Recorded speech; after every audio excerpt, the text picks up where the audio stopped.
Hi bunny lovers, Cozette here on Oliver's Corner. I'm here for our second episode, and today's episode is all about how to set up a litter box.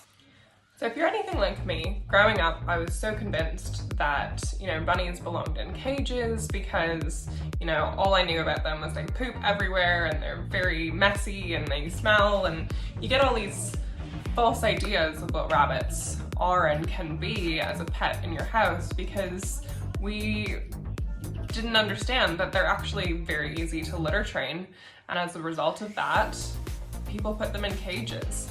So I was very excited to find out that you very much can litter train a rabbit. They're very clean animals, and while they will make a mess of their hay, they are perfectly happy to use a litter box. So today's episode of Oliver's Corner is all about what you need and how to do it. The first thing you're gonna need is a litter box. Now, with a rabbit, it's very important that you get something that's got high walls, so that can be a completely hooded litter box, or it can just be one that sort of goes up a little bit higher. Ideally, you're gonna want something that comes up just a little bit above the actual height of your rabbit when he's standing in there. And you're gonna want something that he or she can fully rotate into because they're foraging animals and they like to dig around and move around and wiggle inside of it. So you wanna make sure there's lots of room for them. The next thing you're gonna wanna do is figure out where you're gonna put the litter box. So unlike with a cat, where you can pretty much just put the litter box anywhere you like and they'll figure it out, I do find that with rabbits, you do kind of have to watch their behavior and kind of follow their cue. So if you've got a particular area laid out, like an X-pen or just a small section of your house that's sort of designated for your rabbit, figure out where they're typically doing their business, put the box there, follow their lead. So the three things that I use in Oliver's litter box are a pee pad, litter, and hay. Now, a pee pad is not a necessary step in the litter box. I just personally find that it makes my life a lot easier when I go to then clean up the litter box every second day. Obviously, it's not the most eco-friendly of options, so if that's something that's really important to you, you can absolutely skip that step. I know that they actually do make reusable, washable pee pads, and if any of you have actually used those and you love them, I would love to hear your feedback and where you get them from, because I am curious about them, and I do know that it would be a much more sort of environmentally friendly alternative to using the disposable pee pads. Next, I use a highly absorbent recycled paper-based litter. Because they're foraging animals, they do like to dig sort of wherever they can, so that it does include their litter box. And what might happen is if they're trying to find a piece of hay while they're digging, they might also consume some of the litter by accident, and you don't want any sort of toxic chemicals in there that they might be ingesting. So this is why it's really important that you buy either a wood pellet litter, or in our case, we really like the recycled paper option. There are a range of different recycled paper litters available. Here we can get it at Kmart, you can get it at Target. The one that we particularly use is the Breeder's Choice, which you can order online, you can get it from your local supermarket.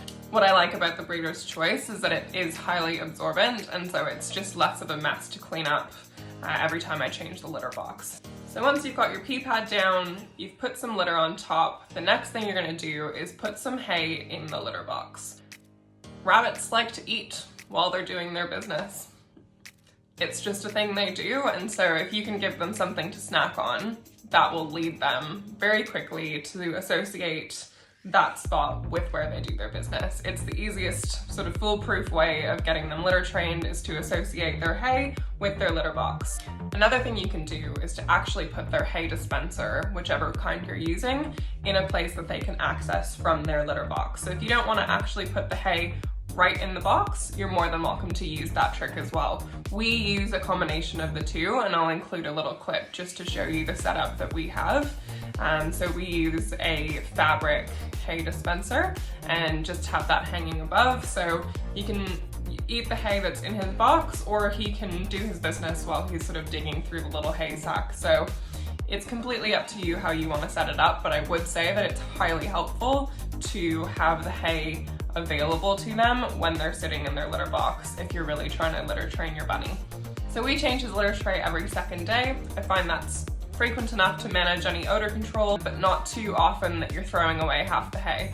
So that works really well for us, and that's just with one rabbit. If you have a second rabbit, you may have to do it more often, or you may have multiple litter boxes, but for one bunny, every second day works great for us. Lastly, in terms of actually cleaning the litter box itself, every time I empty it out, so every second day, I just run the actual plastic tub through some very hot water, and I find that does the trick. If your rabbit hasn't been desexed yet, you may find that their pee is particularly pungent, in which case you can use something natural like vinegar to really get the odor out and get those stains out. I haven't found that to be necessary, and Oliver is desexed, so his sort of territorial days are behind him, and for the most part I don't find that there's any crazy odors I need to get rid of, but just to sort of clean it out, I just use hot water. So those are my tips about using a litter box with a rabbit. You want to make sure you've got some absorbent litter that's all natural, and that you're putting hay somewhere that's really easily accessible from the litter box so that they can multitask to their heart's content. And that's about it.